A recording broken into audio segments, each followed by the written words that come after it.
जीवन है। तो इसको आगे चलते हैं, कॉपी कहाँ कहाँ से जी। चलते हैं? ये लाभाकांक्षी व्यापार से कहाँ से? यहाँ से। ये हो गया था तो हाँ, तो इसको आगे तो पढ़ते इसके हैं। आगे ही था, मनुष्य जीवन में आदान प्रदान क्रिया का अभाव नहीं है, वह उसके लिए बाध्य है।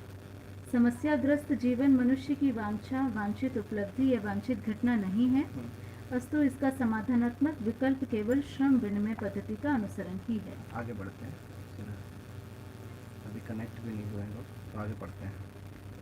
इसके आगे, उत्पादन की भागीदारी के लिए श्रम नियोजन आवश्यक है। श्रम नियोजन पूर्वक ही मनुष्य समृद्ध होता है। मनुष्य में श्रम, निपुणता, कुशलता और पांडित्य के रूप में समझदारी होना ज्ञातव्य है, जो चैतन्य क्रिया का अधिकार है। इसे अधिकारवश जड़ प्रकृति की यांत्रिकता में वह परिमार्जन और परिणाम प्रदान करता है। फलतः उपयोगिता व सुंदरता प्रत्यक्ष होती है। तो जैसा कि हम सभी को विगत है कि हर मनुष्य जीवन और शरीर का संयुक्त साकार रूप है, और इस शरीर को चलाने वाला जीवन है। तो जीवन में हम क्या देखते हैं? अक्षय बल और अक्षय शक्ति, इसको हम देख पाते हैं। यही अक्षय मतलब कभी ना खत्म होने वाली ये ऊर्जा जीवन के द्वारा शरीर एक साधन रूप में हम इसको उपयोग करते हैं और प्राकृतिक ऐश्वर्य पर उपयोगिता और सुंदरता मूल्य को स्थापित करते हैं। तो जैसे हम कहते हैं हमारा मैं बहुत थक गई, है ना, और हम रेस्ट करते हैं तो हम वापस एनर्जाइज होते हैं, तो वो है कार्य ऊर्जा। और हम जब हम उत्पादन करते हैं तो एक मनुष्य खाता 4 रोटी है पर बना लेता है लगभग 40 रोटी।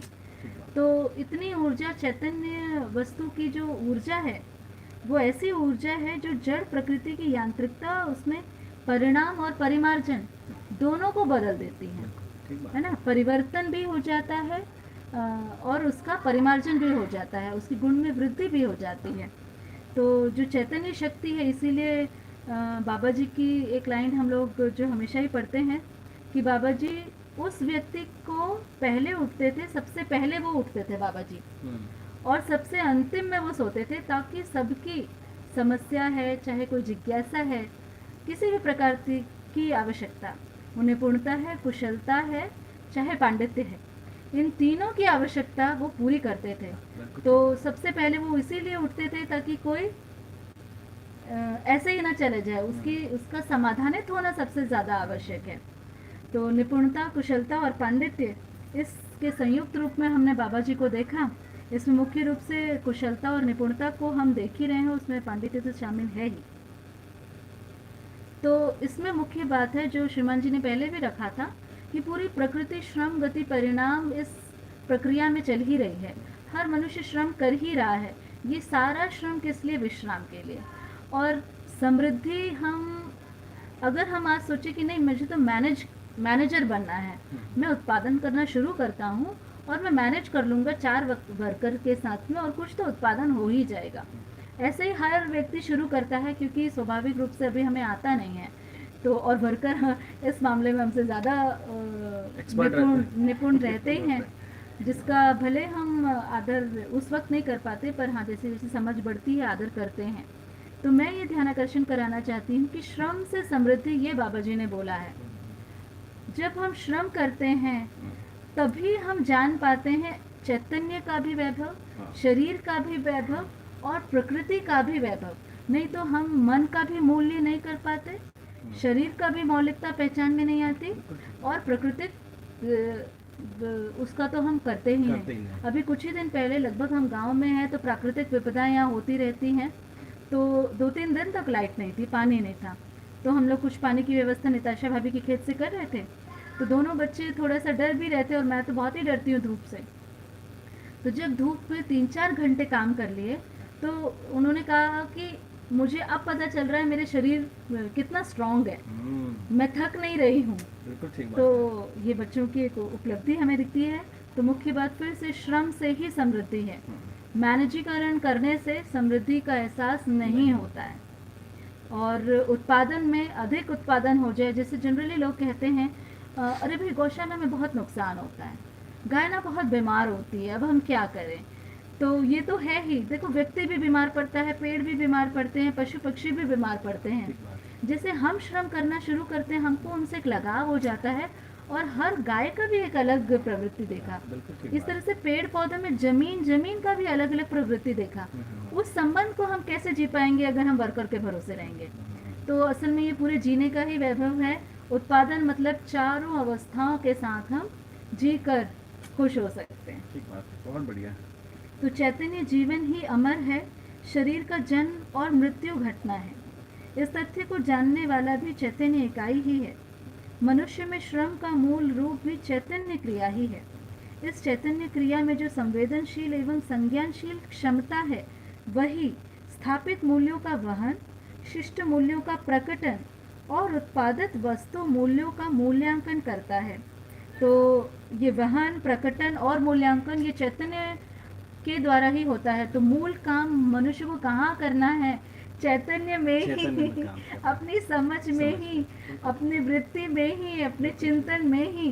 वो ही हमारा सॉफ्टवेयर है क्योंकि वहीं से हम हमारी समझ नियंत्रित है। तो सामाजिक एक जीवन और में यहाँ पे देखा जाए हाँ, तो मूल्यों का जो है मुख्य रूप से जो है, अगर जो है जो प्रकटन है, तो सारा चीज समर्पित जो है जीवन मूल्य के लिए ही है। के लिए पूरा सारी व्यवस्था को देखें तो जो है। हाँ। ठीक बात। सामाजिक जीवन में उत्पादन, उपभोग एवं विनिमय अविभाज्य अंग हैं। यही तथ्य जीवन में एक सूत्रता, तारतम्यता, अनन्यता और एकात्मकता को स्थापित करने के लिए बाध्य करता है। यही स्थापना शुद्धतः व्यवस्था है। इसलिए विनिमय क्रिया मानव परंपरा में अनिवार्य प्रक्रिया है। देखिए इसमें हाँ मुख्य रूप से जो है यहाँ पे और जो है बाबा जी बोले हैं कि ये स्थापना शुद्धता व्यवस्था है। शुद्धतः एक्चुअल में व्यवस्था। बात हमने शुरू किए थे, उत्पादन लाभ नहीं है, हाँ है ना। उत्पादन लाभ उत्पादन नहीं है, सॉरी, लाभ उत्पादन नहीं है, हाँ। शुरू किए थे। और उत्पादन एक व्यवस्था है जिसपे हमने जो है बातचीत शुरू किए थे, हाँ हाँ है ना। तो ये शुद्धता व्यवस्था है, इस बात को जो है हमको बहुत ही अच्छे से समझना जरूरी है, क्योंकि उत्पादन कार्य से जो है वो एक बड़ी व्यवस्था में भागीदारी होती हाँ है ना। जैसे कि एक घटना मैं आपको जो है शेयर करना चाहूँगा हम्म, कि एक मेरे मित्र हैं, है ना, उनके पास 10 एकड़ ज़मीन है।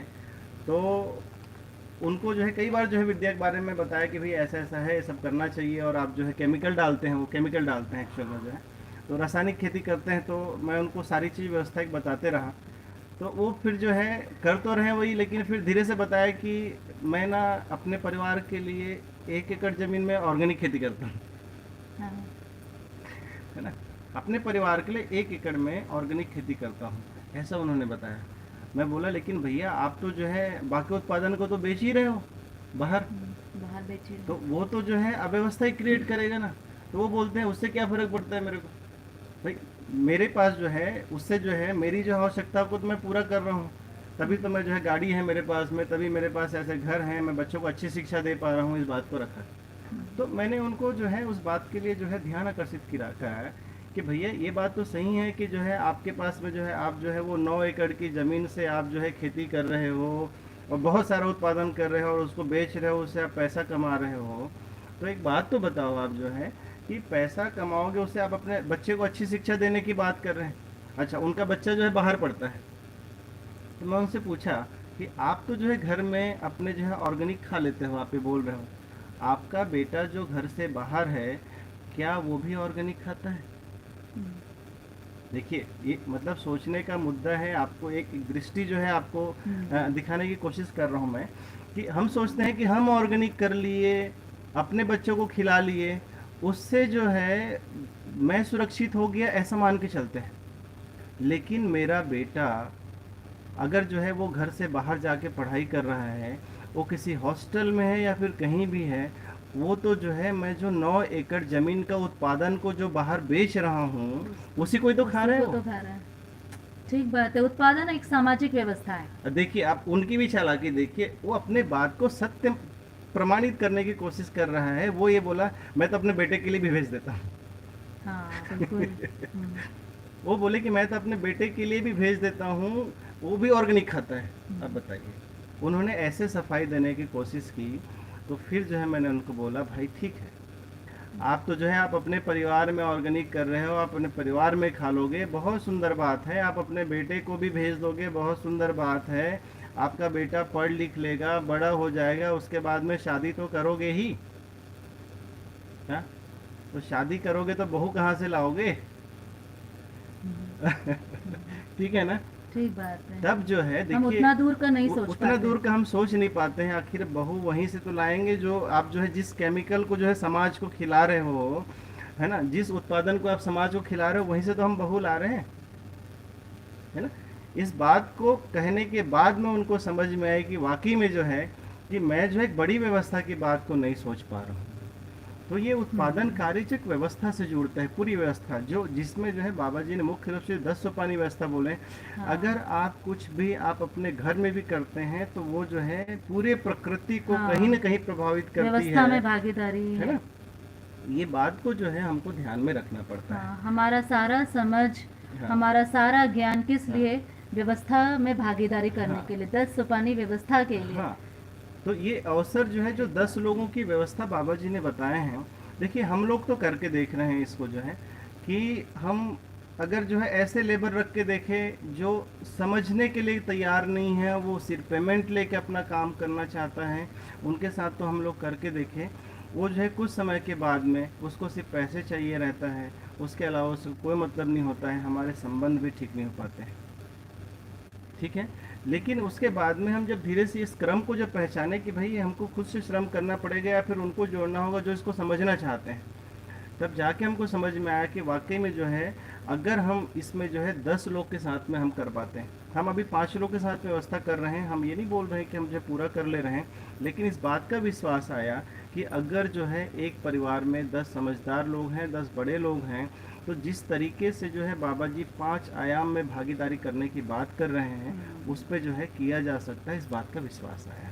ठीक बात है। और जब हम 10 लोग रहते हैं और जो है तब जाके वो सारे आयाम पे भागीदारी कर पाते हैं, और एक जो है मनुष्य बहुआयामी है बोलते हैं, बताए हैं इस पूरे दर्शन में, उसकी जो है ना एक हमको जो है एक जो सुख का अनुभव है, व्यवस्था का अनुभव है कि कैसे हम सारी व्यवस्था में भागीदारी कर सकते हैं, वो यहाँ से शुरू होती। तो कहीं पे भी हमको इस बात को जो है प्रायोरिटी पे सोचना होगा कि हम कैसे 10 लोग मिल के एक व्यवस्था को खड़ी करें, सारे व्यवस्था में भागीदारी करें, क्योंकि हमने इतने समय में नज़दीक में ही जो है हम अपने गांव में इस चीज़ को जो है देख पा रहे हैं कि कैसे किस तरीके से प्रभाव जो है यहाँ पे गांव पे पड़ रहे हैं। उसकी जिक्र जो अपन आगे करेंगे, क्योंकि जो है समय को देखते हुए विनिमय व्यवस्था को भी करना है। बहुत ही सुंदर जो है बाबा जी ने बताए हैं। तो हम जो है आगे का जो है जो चैप्टर है विनिमय क्रिया मानव परंपरा में अनिवार्य प्रक्रिया है, तो उसमें जो है सबसे पहले जो है आप पढ़िए इसका जो है परिभाषा। हाँ। उत्पादन को दूसरी वस्तु व सेवा में बदलने के लिए अपनाई गई सुगम पद्धति ही विनिमय है, जिसकी सफलता के लिए प्रत्येक स्थान पर प्रत्येक आवश्यकीय वस्तु का सहज सुलभ होने के लिए केंद्रों का होना आवश्यक है। तो ये जो हमारे जो उत्पादन होंगे, जिसमें ये जो बात कर रहे हैं यहाँ पे बाबा जी 10 सोपानी व्यवस्था की ही बात कर रहे हैं मुख्य रूप से, मैं जो समझा हूँ, है ना, क्योंकि 10 सोपानी व्यवस्था में जो एक विनिमय व्यवस्था गांव में होगी ये बताएं, है ना। विनिमय केंद्र गांव में होगा और उस विनिमय केंद्र में गांव के जितने भी उत्पादित वस्तु हैं, है ना, वो उस विनिमय केंद्र के थ्रू ही जाएगा। तो अभी जो है किसी भैया जी ने पूछे थे कि श्रम मूल्य क्या है, तो श्रम मूल्य कैसे निकालेंगे, उसमें मुख्य रूप से ये है कि जब हम किसी एक गांव में एक तरह का उत्पादन करते हैं तो हम मिल के जो रेट तय करते हैं एक वर्ष के लिए, इसको लिखें बाबा जी, एक वर्ष के लिए जो हम रेट तय करते हैं, जो कीमत तय करते हैं, अगर आज के समय पे भी बोले हम जो है, तो उसमें क्योंकि 3 व्यवस्था बोले हैं बाबा जी ने विनिमय की, कि देखिए वर्तमान में कैसे शुरू करेंगे, फिर कुछ समय बाद कैसे होगा, फिर उसके बाद में क्या होगा।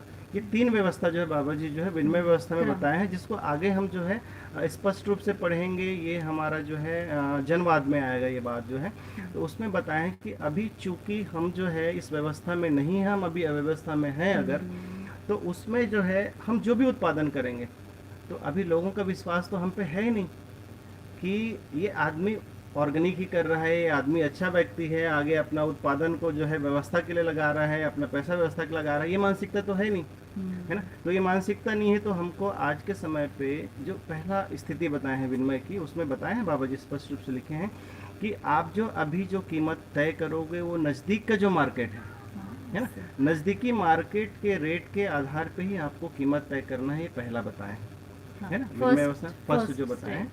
दूसरी जो बताए हैं कि जब आपको जो है कुछ लोग जानने लगेंगे, आपके विचार को समझने लगेंगे कि ये परिवार, ये और ये जो समूह है ना, ये लोग जो है कुछ किसी व्यवस्था की बात कर रहे हैं, है ना। तो ये जो व्यवस्था को जैसे जैसे लोग समझते जाएंगे ना, तब वो लोग जो है आपके श्रम की मूल्यांकन करते जाएंगे और उसके उत्पादन के लिए जितना श्रम लगा है ना। अच्छा देखिए, ये व्यक्तिगत भी नहीं होता है, मैंने देखा ये समूह पे ही ये प्रभाव जाता है। जब सब लोग जो है धीरे धीरे इस चीज़ को समझने लगेंगे कि इनको हम जो है जो भी कीमत दे रहे हैं उनके वस्तु की, वो आगे जाके व्यवस्था में ही लग रहा है ना।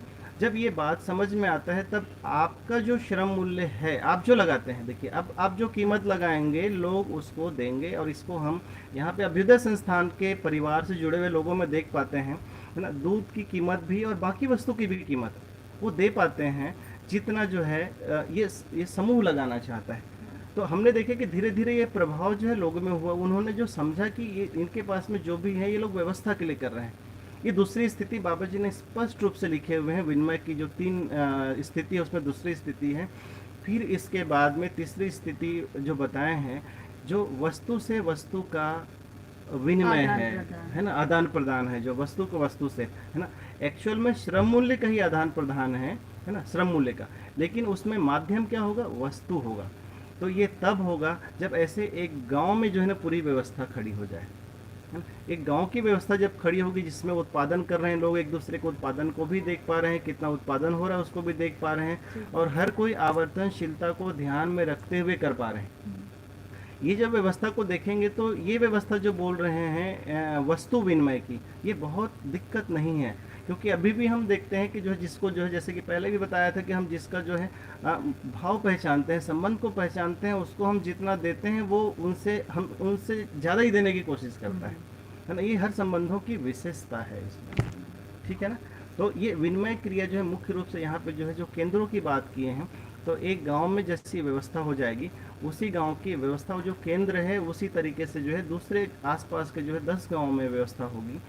इस तरीके से जो है व्यवस्था जो है विनिमय केंद्र की व्यवस्था होगी, और इसकी जो है अभी भी अनिवार्य है, इस बात को जो है बाबा जी ने रखे हैं कि प्रत्येक स्थान पर प्रत्येक आवश्यक वस्तु का सहज सुलभ होने के लिए केंद्रों का होना आवश्यक है। यहाँ पे विनिमय केंद्र की बात जो है बाबा जी कर रहे हैं, है ना। आगे बढ़ते हैं। उत्पादन जितना महत्वपूर्ण है उतना ही उसके सहायक तत्व भी महत्वपूर्ण है।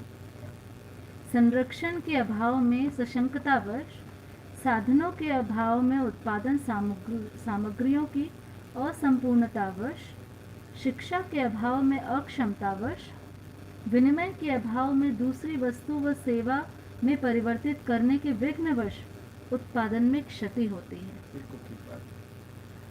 तो इसमें मुख्य रूप से बाबा जी ने उसी को ही बताया है कि जो है, तो सबसे पहले जो है अगर हम 10 सोपानी व्यवस्था में भी देखेंगे तो पहले 4 सोपान पे 4 या 5 सोपान पे जो मुख्य रूप से शिक्षा व्यवस्था को जो है नंबर 1 पे रखे हैं, है ना।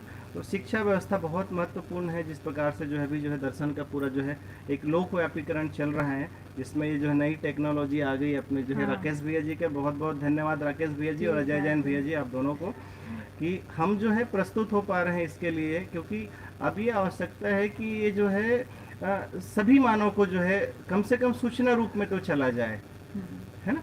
तो ये जो है हमको लगा है, तो उसी में ही जो है ये स्पष्ट रूप से बताया है कि अगर जो है उत्पादन सामग्री नहीं होगा, संरक्षण के अभाव में सशंकतावश, साधनों के अभाव में उत्पादन सामग्रियों की असंपूर्णतावश, मतलब अगर हम उसकी सुरक्षा नहीं कर पाएंगे तो जो है हम जितने भी उत्पादन करेंगे उसमें भी प्रॉब्लम आएगी। संरक्षण नहीं हो पाएगा तो ये शंका बनी रहती है आज के समय पे भी, अगर जो है कोई हमारे वस्तु को ले रहा है और वो वस्तु लेके भी उसको खराब कर दिया तो भी तो जो है वो शॉर्टेज हो गई होगा, या फिर हम ही नहीं कर पाए, या फिर हम नहीं कर पाए, हाँ। और उसकी सुरक्षा नहीं कर पाए। देखिए हम लोग के साथ में हुआ ही है ये, पहले हमने शुरू में जो है लोग भी लगाए और उसके बाद में उत्पादन भी किए। 25-25 क्विंटल उत्पादन किए हमने। हाँ। अब उस उत्पादन को खरीदने वाला कोई नहीं था हाँ। हमारे पास में। हम्म। वो वस्तु जो है शुरू में जब हमने उत्पादन किए तो जो धीरे धीरे उसको जो है संभालना ही एक बड़ा कार्यक्रम था। सही बात है। तो ये पूरी एक जो है जीवन शैली की बात जो है बाबा जी हाँ। कर रहे हैं, अगर हम इस व्यवस्था में लगते हैं तो ये कंप्लीट जीवन शैली है जिसको हमने अभी तक देख पाए पिछले 10 ठीक वर्षों बात में। है। इसमें मुझे भी एक ध्यानाकर्षण हाँ, कराना है। जी।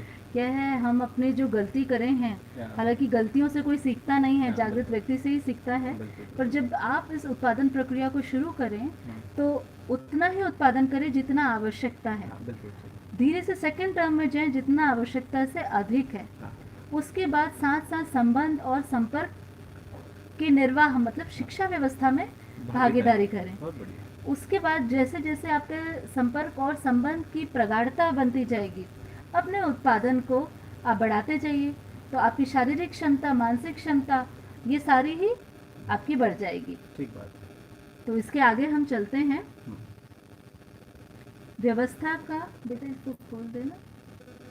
व्यवस्था का प्रत्यक्ष रूप में से उत्पादन एवं उसके सहायक तत्वों का सर्वसुलभ बनाना है। विधि का शुद्ध रूप ही सामाजिक मूल्यों यथा जीवन मूल्य, मानव मूल्य, स्थापित मूल्य, विशिष्ट मूल्य का संरक्षण एवं संवर्धन है। ऐसी शुद्ध व्यवस्था के अंगभूत श्रम नियोजन एवं श्रम विनिमय पद्धति द्वारा सफल होने की पूर्ण संभावना है, क्योंकि प्रत्येक व्यक्ति शोषण के विरुद्ध है, प्रत्येक व्यक्ति न्याय का याचक है, प्रत्येक व्यक्ति सही करना चाहता है, प्रत्येक व्यक्ति भौतिक समृद्धि एवं बौद्धिक समाधान से संपन्न होना चाहता है। साथ ही प्रत्येक वस्तु में निश्चित श्रम नियोजन होता है। प्रत्येक वस्तु का किसी एक वस्तु की अपेक्षा में श्रम मूल्य निर्धारण उपयोगिता मूल्य के आधार पर होता है। प्रत्येक वस्तु को प्रत्येक स्थान पर सर्वसुलभ बना देना सहज है। बहुत बढ़िया। आप बता दीजिए। नहीं, आपको नहीं कंटिन्यू। तो इसमें यही समझ में आ रहा है, कहाँ से मैंने पढ़ा था, यहाँ से, ऐसी शुद्ध व्यवस्था कि जैसे एक उसमें लिखा है, बाबा जी अक्सर आहार के बारे में बताते थे कि शाकाहार, मनुष्य का आहार शाकाहार है, पर कहीं कहीं पे लिखे हैं शुद्ध शाकाहार। तो इसी तरीके से शुद्ध व्यवस्था, असल में व्यवस्था तो शुद्ध होती ही है, पर अभी हम कभी कभी शासन को भी व्यवस्था मान लेते हैं। तो इस शुद्ध व्यवस्था के अंगभूत श्रम नियोजन एवं श्रम विनिमय पद्धति द्वारा सफल होने की पूर्ण संभावना है। मतलब क्या नियोजन करना है, आपका पैसा नहीं चाहिए, आपका रुपया नहीं चाहिए, क्या नियोजन करना है, श्रम, और क्या विनिमय करना है, वो भी श्रम। और श्रम कैसी है, अक्षय बल, अक्षय शक्ति संपन्न, वो श्रम है मनुष्य के पास जो अक्षय है। तो फिर किस बात का डर। प्रत्येक व्यक्ति न्याय का याचक है, सही कार्य व्यवहार करने का इच्छुक है और सत्य वक्ता है। ये हमने गांव में भी विगत 10 वर्षों में देखा। हम थोड़ा अच्छा काम करते हैं, बहुत लोग उसकी प्रेरणा लेते हैं और बहुत लोग अपने परिवारों में उस काम को शुरू कर दिए हैं। जैसे हम लोगों ने बाबा जी को प्रेरणा से अपने काम को शुरू किया।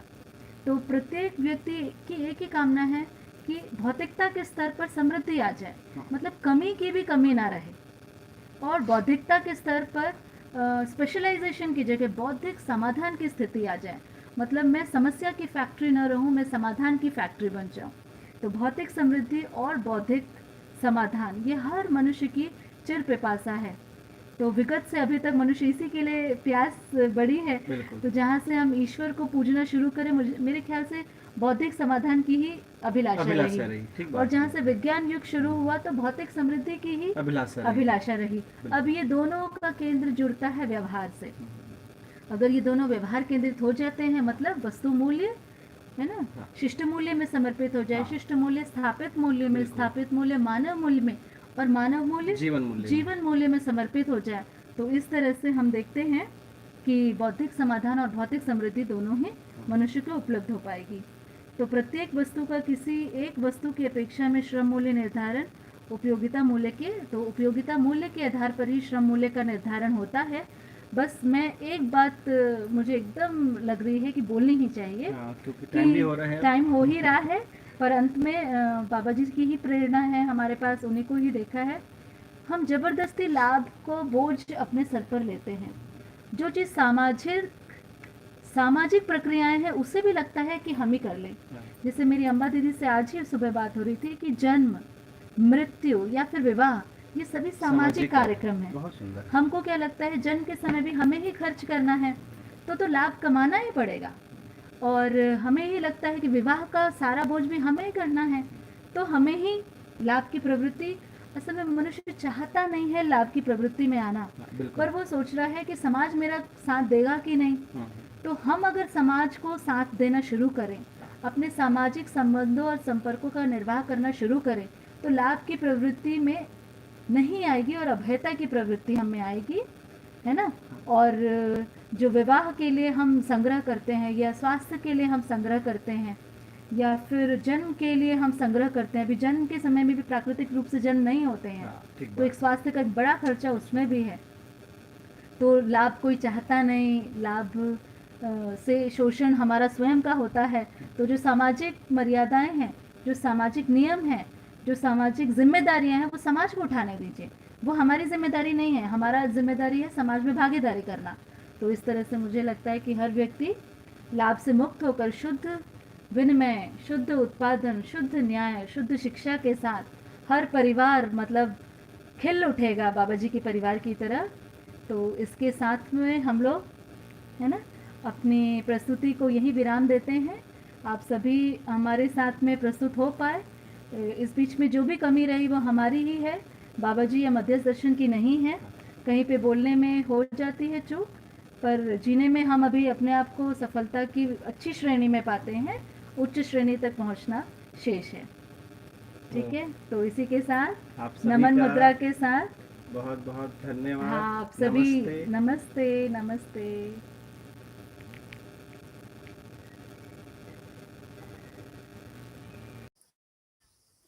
हाँ, ये आ तो रहा है अभी, है ना, कि ये देखिए दीदी, इसको जो है ना, जब तक अगर चलेगा तो और क्या कर सकते हैं बताइए।